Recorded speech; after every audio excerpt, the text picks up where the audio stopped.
SOS being here is awesome. Yeah, unfortunately he lost his first series. Would like to see a little bit more from him already. Um, SOS is really the kind of player as well who I think you, I mean, he showed us at Home Story Cup. Dude's pretty good right now, you know?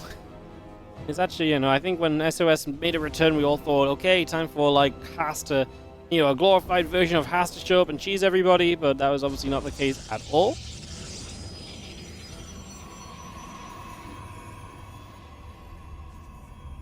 Get into Clem versus SKillous here. There is SOS in the background, even. He'll be playing against Geralt. Team kill on Streamer Zone. First round, that lower bracket. Look to those guys playing probably on the Cranky Ducklings very shortly. So we get this Clem SKillous BO5 on the way. I like SKillous' answer, man. He's like, you know what? I'm just going to play a nice little macro game, you know? I don't need to do anything too crazy. I'm just going to play a little macro game. Defend well, play safe. Clem can't win late game. Don't think that's quite true. Let's be realistic. Clem's freaking darn good.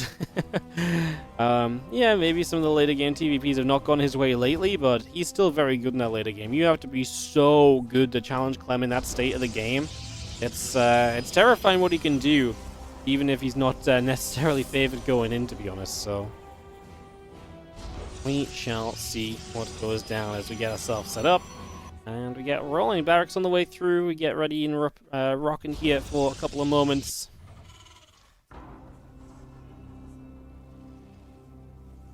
And just look to see what the Planarino might be over a couple of minutes right now. So we get settled down. We get ready to go.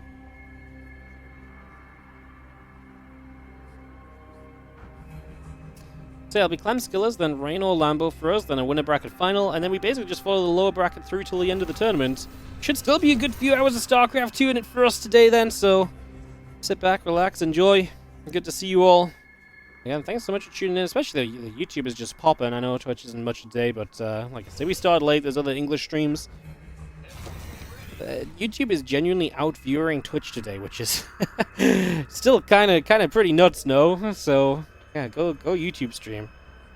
It's been so great seeing the YouTube do so well as of late. Appreciate you guys. Thanks for being here. Let's have a great rest of our days. We've got so many matches to come realistically. Let's enjoy it. Probably gonna nibble at this SCV. I'm just killing time early because there's not too much going on. Yo, McCafe, thank you so much. 17-month resub on the Prime as well. Thank you very much. Thank you. I'm actually capturing the clean feed here today, so I actually don't have the notifications popping up as I usually would. So apologies in that regard. You're not going to hear the dings. Honestly, I'm not going to lie, I'm too lazy to fix it for a one-day stream, so... Because the Stalker showed up with the probe and actually got rid of the first Marine quickly. Second Stalker showing up is going to be a problem for Clem, and Clem, you can see on his face, he's like, oh bro, you made 2 Stalkers early, ran them across the map, what are we doing? And feels like, well, I'm killing you, buddy, that's what I'm doing. I don't think it's that bad for Clem, though, because obviously the Widowmine will defend the high ground. And he's going to get a medevac soon to apply pressure himself. It does mean he's not building a Cyclone or anything, right? So if you're not building a Cyclone, it does get a little bit concerning, because it does mean that you're not going to have yourself something that can really more realistically and more confidently push these Stalkers back. So that part is maybe a little sad. As yeah, stream is lagging a little bit, guys. The clean feed just keeps having these little spikes. It does seem to be pretty intermittent, so if it lags out for like a minute or so here, usually it does just come back and it's just good afterward. So apologies, like I say, we're casting off the clean feed. It's the clean feed that is lagging, so it's the feed from the venue that is coming through badly. As Clem can't actually take his natural still. That is obviously a problem with the third Stalker showing up. Lots of pressure from SKillous, and I love the follow-up from SKillous too. It's actually a very cheeky build. All this Stalker pressure, and then he's going to hit charge, and he's potentially going to catch Clem being a little bit aggressive. You know, if Clem kind of moves out and feels like, okay, got rid of those Stalkers, Blink won't be done for a while, and then boom, SKillous has a bunch of Zealots, that could get very interesting very quickly. In fact, that could kind of go a little bit off the rails even, so that could be super intriguing. We'll see how that goes. As, he's going to force the recall with this drop. Clem obviously does not want to lift up just yet. He's happy to get some probes. He's going to get 4 and then still lifts up pretty comfortably. So Clem is actually now going to head into that main base, maybe even find more damage. Actually decided to back away. Yeah, charge finishing. The thing is, Clem's not setting up for a tank push or anything, though. Just getting a Raven out, Marines producing. So I kind of wonder what SKillous' plan is with those zealots. Like, is he actually going to try and attack in?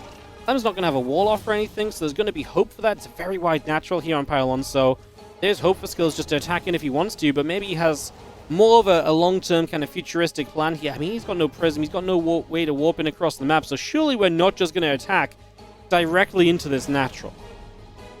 Surely not.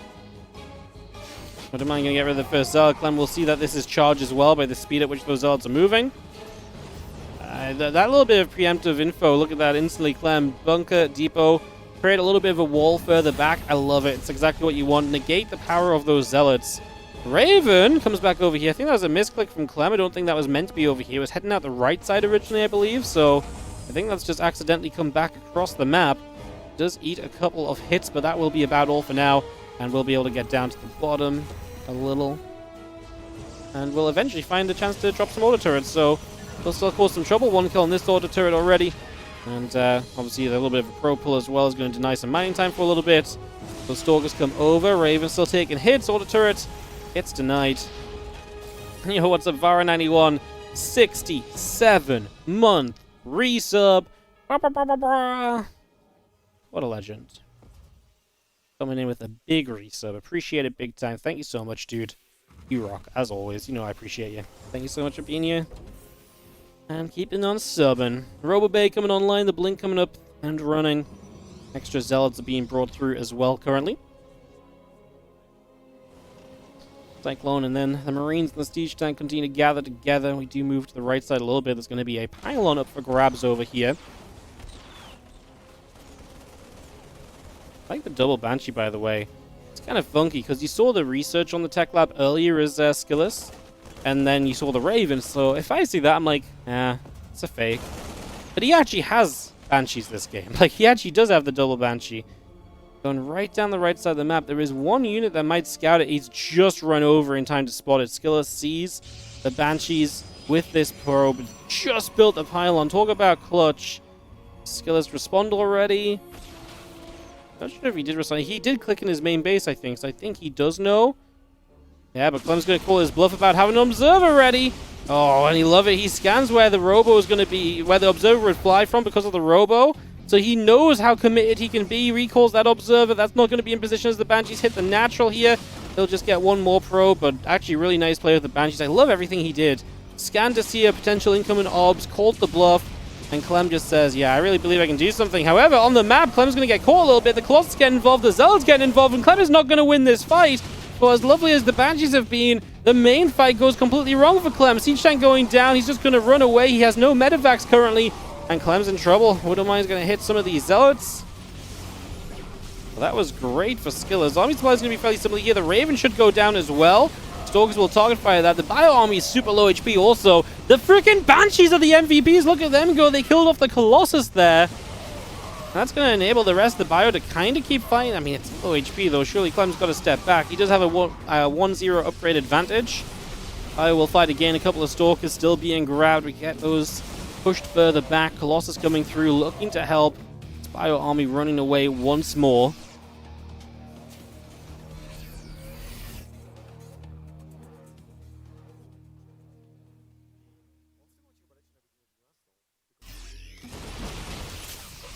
One Marine going down, the few Marauders there to help. Colossus finishing soon, plus one attack coming in. A few probes coming around. Banshee gonna get rid of some of those probies. Two workers going down, one Stalker going after that Banshee. Gets in toward the natural.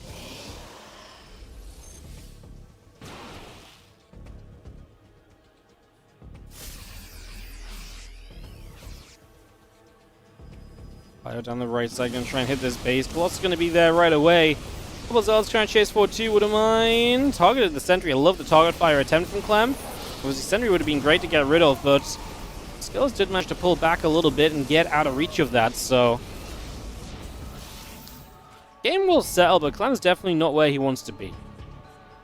Right, Clem's economy is not great. He's not really done much against SKillous. His army has had some troublesome fights, so it's not really built up as much as he'd like it to be. SKillous is 4 bases already, and realistically, he's setting up very nicely. +1's finishing. Second gateway on the way through. His Colossus already coming out in good numbers now as his first form of splash damage. So his army's going to start feeling confident, and in a moment like this is where the Protoss starts to expand, right? And if you just start expanding en masse here as SKillous, it becomes extremely difficult for Clem to really do much about it, realistically. So it's definitely a little point of concern. And Colossus coming through, the armor upgrade building as well.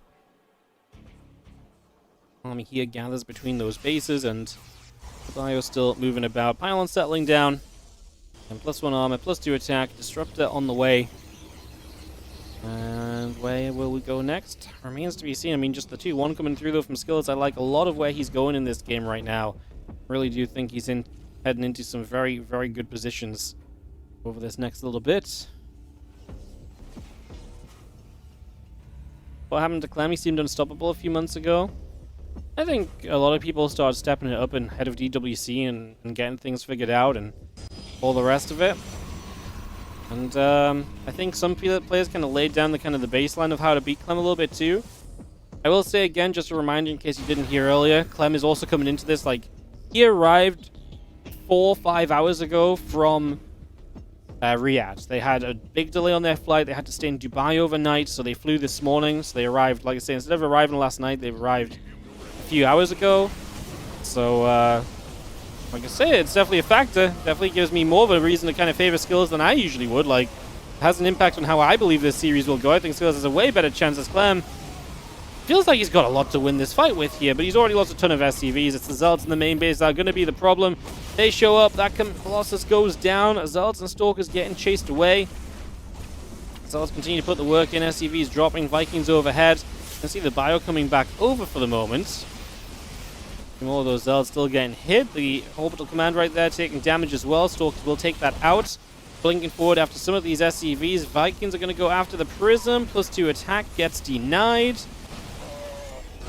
Clem will just say GG, because he has to tap out. Nothing. You know why? Because me not building depots and dying to cheese and getting supply blocked and forgetting to spend my money is not going to teach me how the pros play, you know?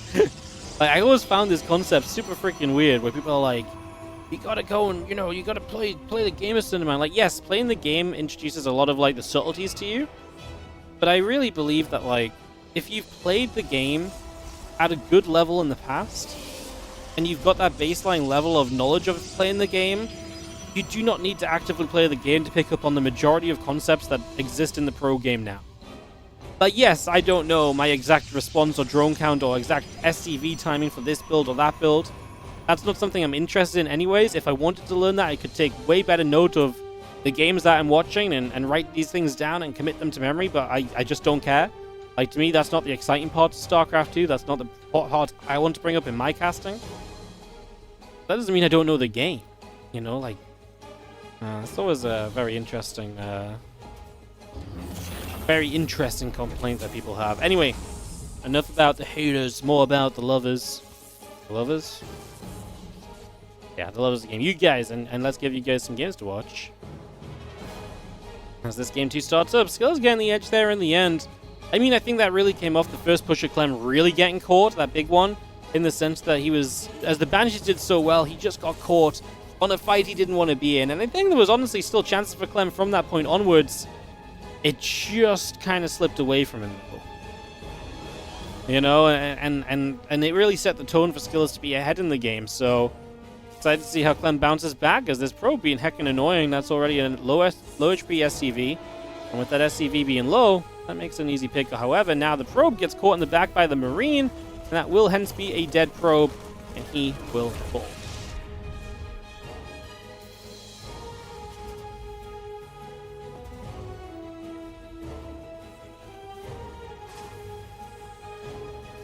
What's up, Porf 2020? Thanks so much for the 23-month resub on the Prime.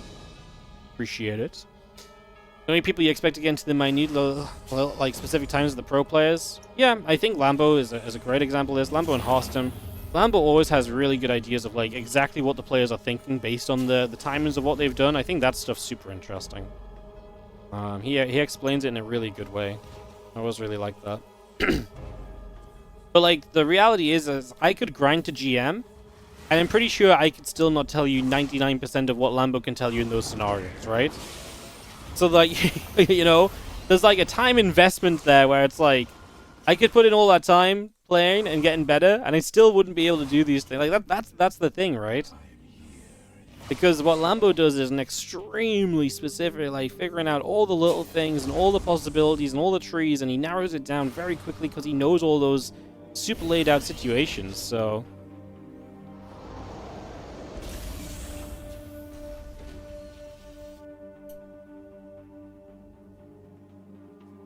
So, yeah. But it's all good. At the end of the day as well, like, everyone likes different casters. Like I said, just funny, just always funny that I only watch a few games a month, guys. This has been some crackers lately. I was in the there was a discussion on TL about the RSL prize pool stuff, and I just pointed out a couple of things. And one of the replies, this guy writes a freaking essay, and at the bottom he says, in response to me and a couple other people, he says, TLDR, I would like to see you run your own tournaments. If you think it's so easy, go and do it. I would love to be there to support it. I'm just like, bro. like this is one of... I freaking screenshot this. I put it in some Discord chats. It's like, I'm saving this one for posterity. This is one of the dumbest arguments I've ever seen anyone come out with, you know? Oh, this was a cracker. I love this one. This was great. Yeah, a few of us had a good laugh about that one. Yo, that's a huge donation. Counterintelligence. Is that all the name is? Is it longer? It says ... I think it just says counterintelligence with a €100 super chat on the YouTube. What's going on the YouTube today? YouTube is popping off. Thank you so much. Keep spreading the love. Ignore the haters. Thank you so much for the love, mate. I appreciate the extremely generous support. I think that's the largest super chat we've ever had on the YouTube. That's crazy. Thank you so much. Don't worry. I don't really read the haters. I actually... Well, this Prism's alive, yeah. I did actually, honestly, I think sometimes haters do have a point, and I think it is actually important to read haters' criticism. It's something I used a lot to improve my cast and find things to focus on. Because if enough people hate on the same thing, it might genuinely be a problem, right? So I have actually, you know, there's a reason I read these comments, because I actually think a lot of it can actually be taken properly if you take the right approach to it. Nice denial on the Prism from Clem. Good catch from the Cyclone. But yeah, some comments are just silly, you know, and honestly, I just enjoy laughing about the silliness of them more than anything sometimes, so... Hell yeah. Thank you so much for the €100, mate. Really appreciate it. That's freaking crazy.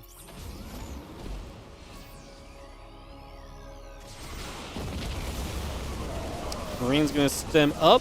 Tanks are going to be firing onto the Zealots. Clem with a serious push here, especially with the Prism gone. No flanking potential, no counterattack potential. The Stalkers are kind of locked, not out of this fight, but they're coming in from the other side. It is going to become more one-sided fight right now, all from one direction. The Zealots are slow for a couple more seconds. The tanks have survived so long. That tank in the front should have died so much sooner. Clem is going to overpower SKillous. You've got 2 army supply coming out of this wave of the engagement, and Clem is going to go through into the natural. At this point, I mean, the Marines are low HP, so maybe a few warpins will keep you alive here. I like getting rid of this gateway. Starts working on pylons. SKillous is on 6 army supply. He's going to get a high Templar up. Energy overcharge, storm. Yeah, I mean, that's going to be a little bit of a defense. There's a second storm as well. Clem is reinforcing, and I think he knows he's got enough to realistically keep fighting this, right? So I think he's going to keep on trying to make that move. And just see the Immortal going to hit the siege tank. And yeah, the Marine's just going to gather up.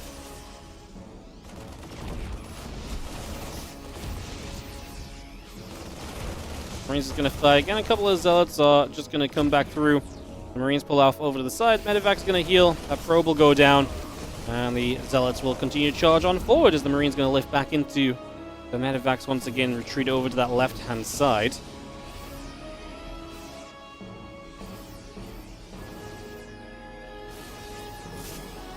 Fire jumps forward, just going to be seeing... I mean, at this point, I don't know if Clem can keep going forward. Like, I mean, I guess trades like this are still okay. I mean, I don't expect him to kind of break through, but maybe it would be better if he just found a way to get over to the side and just deny that third base that's incoming, right?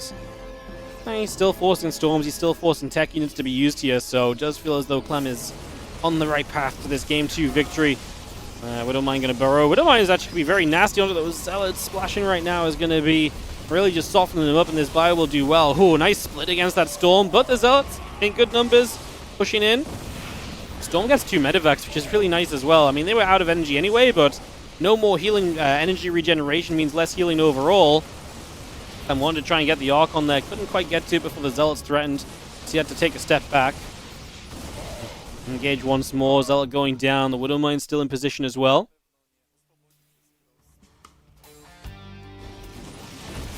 And Mortal takes a few shots. A few Zealots coming in. Tank shot is very good at the moment. Fire still fighting. Zealot going down. Another Zealot. Widowmine's trying to get burrowed up. Widowmine onto the Archon. Bye-bye. And bye-bye to SKillous in Game 2. Clem with a little smile on his face. Ties the series 1-1. So yeah. Just to explain how it works, because yeah, that's just how it is. Everyone's kind of okay with it. It's whatever. That's how it is. Tastosis have that power, then the rest of us don't, to be fair. So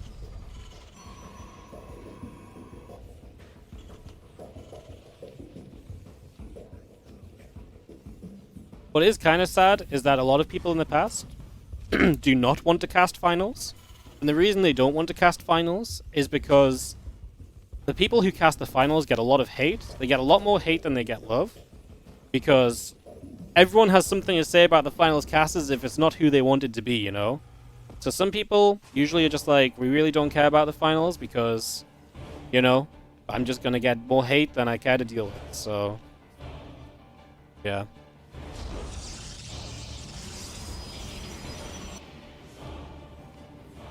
There shouldn't even be an issue with them casting the finals after all the years they've given. I mean, I don't think that's a very fair take. A lot of us have given a lot of years to StarCraft 2. I think it's fair that there should be a discussion about who cast the finals rather than it just being a presumption. At this point, like, the entire cast team at EWC have all put 10 plus years into StarCraft. It's not like we all just popped in a couple of years ago. We have all, I think everyone at EWC has casted a World Championship final as well. So, I don't think it's crazy to expect it to be a discussion, rather than just like, this is the future of StarCraft 2 forever. At the same thing, it's not like a huge deal. But I don't think it's crazy that, like, you know, people expect that to maybe be like a decision rather than just like the guarantee, you know?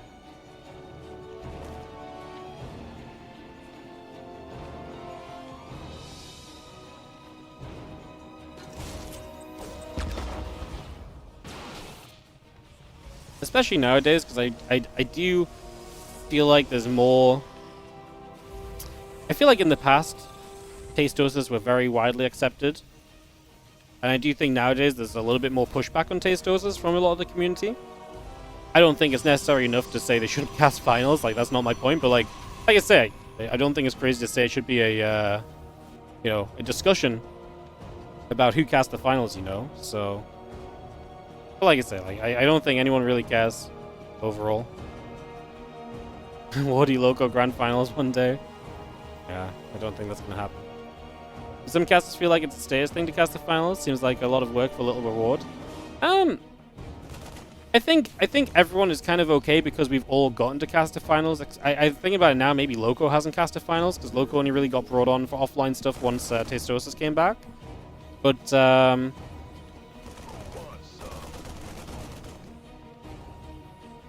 yeah, I think there's like a little bit of a status thing. I think it's always nice to have your chance to do it, right?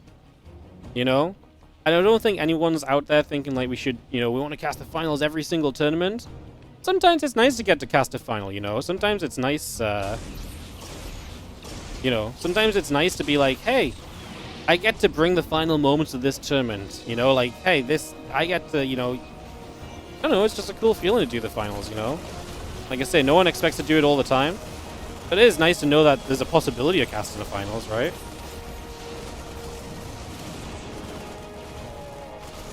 I think it should just be like... I think the problem is probably like a lot of people also see like, you know, the last couple of EWCs have been the last possible StarCraft event. We don't know what's happening next, so it makes sense if Tastosis cast as well. But like, you know, I think it'd be nice to be like, hey, they casted the final last year. Maybe someone else should do it this year. Like, Give everyone that chance. But yeah, no one really cares too much. How about casting the game? Well, that's the crazy thing. We actually don't cast the game all the time here as well. A lot of the time, we just talk with the chat and communicate because people like that too. It's crazy. If you don't like the casting, there's a few other streams covering this event. You can find them on tl.net if you go to the right side sidebar. So if you're not enjoying my off-topic discussions, I urge you to find another stream. Because I'm just going to be honest, that's how it is here. We don't always talk about the game. Okay, TY, bye. No worries, see you later, mate. Banshee shows up on the natural, as Clem did get in with them recycling and a few Marines to get some damage done, a couple of probies. Let's start going down. The battery's just out of reach of this top side of the mineral line. So the Banshee only gets 2 kills, to be fair. I thought it was actually going to be a bit more successful. I'm not saying crazy numbers, but like 3 or 4 rather than 2. So not bad from SKillous. The battery position didn't harm him too much in the end. And uh-oh, Banshee gets caught on the other side by 2 Stalkers. It does mean the drop in the main is going to hit a vulnerable spot, though. SKillous has put Stalkers in multiple positions to deal with the Banshees, and as such, you just can't have units everywhere. If you put all of your units dealing with the one Banshee, this drop has potential, and that's exactly what you're seeing. The battery puts in some heavy work there. Energy recharged units work as well.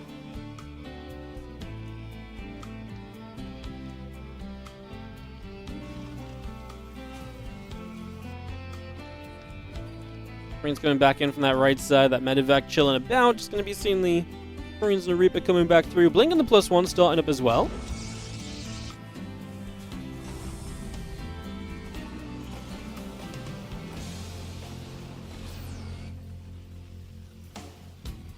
So the Marine's going to get a little catch on the Observer. That's always nice as well. Remove some of the vision there from SKillous. So he can't see as much in this game. It's just going to make it a little bit less easy for him to identify that Clem is indeed coming across the map right now. Blink about to be done. So he will have the tools to really defend against this, you would imagine. As Clem pushes upwards. We'll see what position he can put those tanks in. Again, those 2 Banshees up the right side, the Observer down the right side. One tank sieging, the other tank pushing up. The 2 Banshees in the main base going to start going after those probes. 3, 4 workers. Going down immediately. 4, 5, 6, 7, 8. I said 8, but 8 never came up. Don't call me out on it. Because the bio is going to be there. Can not stim just yet. Uh-oh. We're a few moments too soon for this fight from Clem's point of view, actually, as the Banshee's actually taking on Stalkers as well. Oh, disaster for SKillous, because that main base is getting kind of wrecked, and the fact that those Banshees are still causing trouble is an issue. Now, we come down this ramp with these Zealots. The bio, I mean, you can just see these tanks are not taking damage soon enough. Those tanks survive so long. And having to spend that long dealing with the tanks means that the bio gets ages to put damage in as well. The Banshees put some work in too. Clem finds that early game momentum, which we know Clem is so freaking good at. And yeah, I think so too. I think, I think everyone that was there is absolutely deserving of being there and casting some games. It's great.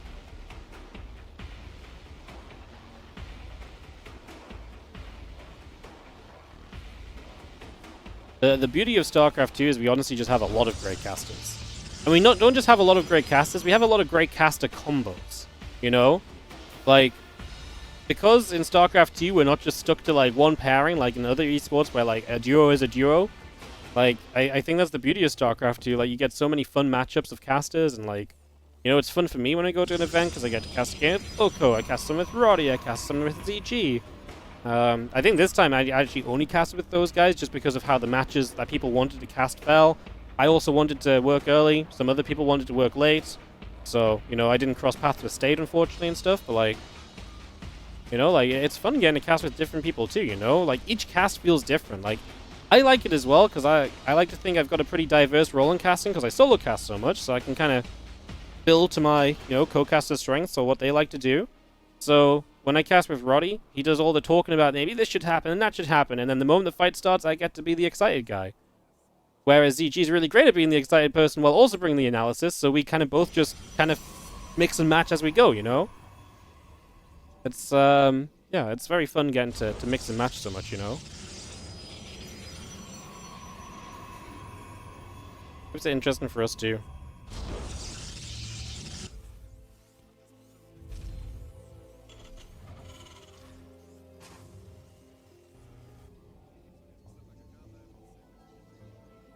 Is there another cast for the lower bracket thermal game that started now? Yeah, that should be on the Cranky Ducklings.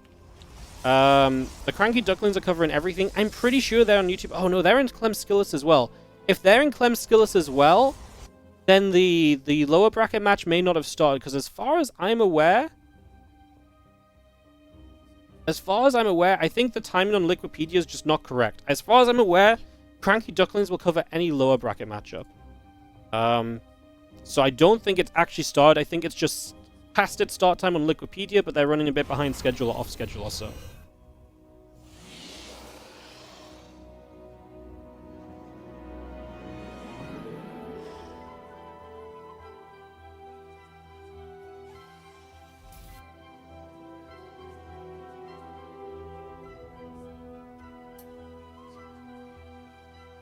Game 4, Clem leads 2-1 here in the upper bracket semi-finals.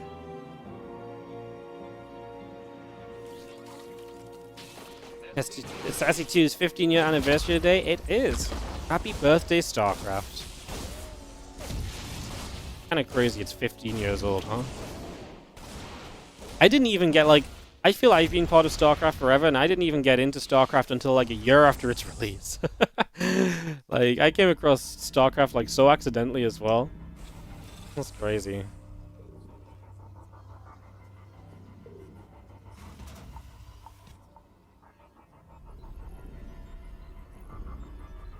The probe coming around, we are going to have ourselves the Twilight Council and 2 more probes continue to build into play currently.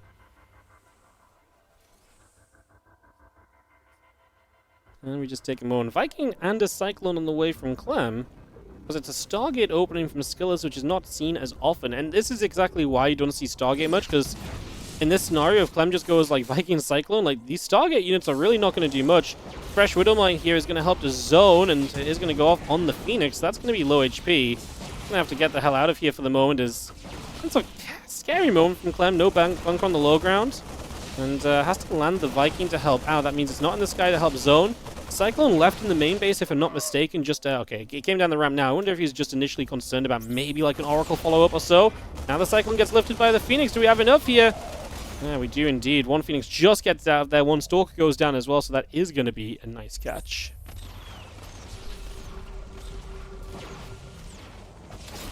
Cyclone locks on, Stalker going down.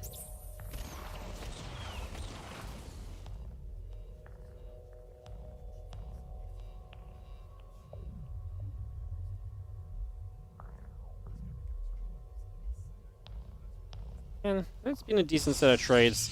I like this more for Clem because I really feel like as the game goes on, these Phoenix to me nowadays don't do as much. But we shall see. I mean, he's going to get charged quickly. That will shut down a lot of the aggression you could maybe get into. Charge coming up. We get set to roll.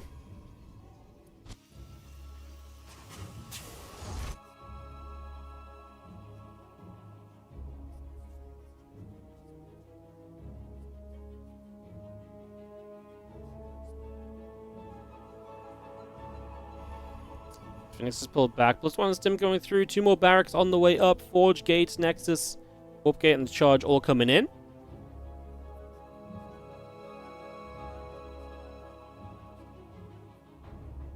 And we just take a moment or two to chill out. Is there lower bracket games on the same time? There's meant to be, but I don't know if there is right now because the Cranky Ducklings aren't showing anything. So as far as I'm aware, it's meant the Cranky Ducklings were going to cover all the lower bracket stuff. So the fact that they're not covering it makes me kind of wonder what's going on.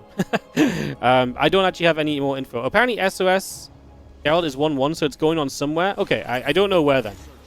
Maybe it's not cast. Maybe the Cranky Ducklings were like, PvP? Hell no. Yeah, maybe that's just the case. So yeah, apologies. I don't have a better answer for you than that right now.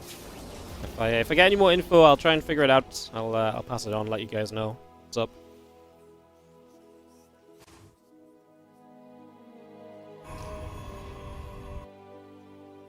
I don't blame the Ducklings either. Honestly, like, you will get more views being the 3rd English stream for Clem SKillous than you will be casting the lower bracket PvP.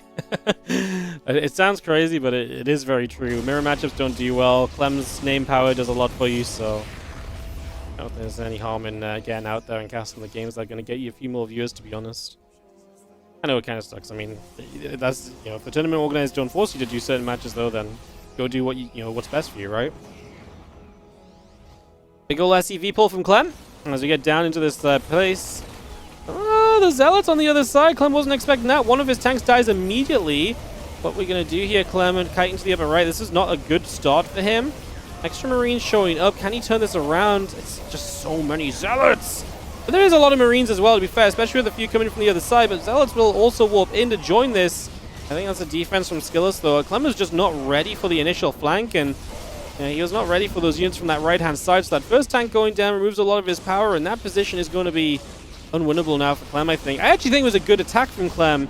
It was just not the right time for him to fight. He was forced early by that flank from SKillous, and that obviously backfired heavily for Clem. And now SKillous is going to be in a great spot here for the moment. He killed a lot of the SCVs that Clem pulled, so Clem's down 20 workers. This is nice, though. Clem's going to get a drop into the main base. Zealot's not here just yet to play defense. What can we do? We get rid of the Phoenix. That means the Medivacs can continue to look for drops, and uh-oh, that's a disgusting position right now. Unfortunately, a couple of the Marines ended up on the wrong side of the pylon, but yeah, now we're lifting up low HP Marines and trying to make the most of this and just getting more value and just trying to find good trades. He has got an army supply lead now, stimming into the third base. If SKillous doesn't have a warp in available, that could be extremely dangerous, and Clem might be able to get something done here still. One Zealot goes down before the warp in completes. Yeah, the other Zealots, does Clem have enough? That's a lot of Zealots. It really feels rough right now. Guardian Shield pops, so we are going to have that issue as well. Here come the Medivacs on the right-hand side. Clem trying to join everything up together as he'll drop in from the right. The tank goes down, but Marines are going to fight against SKillous, and Clem is going to have, I think, enough to actually push on through. The Marines in the choke point, the Zealots are going to be less effective. Reinforcements are here. The tank sieges. Clem lifts, he'll back away. He'll let the tank do some work, and he will keep on killing these Zealots off as Clem, I think, has maybe made it happen. 48 to 8, 6, 4 army supply. GG, Clem. Looked like he was in trouble. A bit of chaotic drop play to pull SKillous around, and he gave himself one final punching opportunity. SKillous's guard was down for Clem to shove himself through into the winner bracket finals. Clem will make the winner bracket top 2.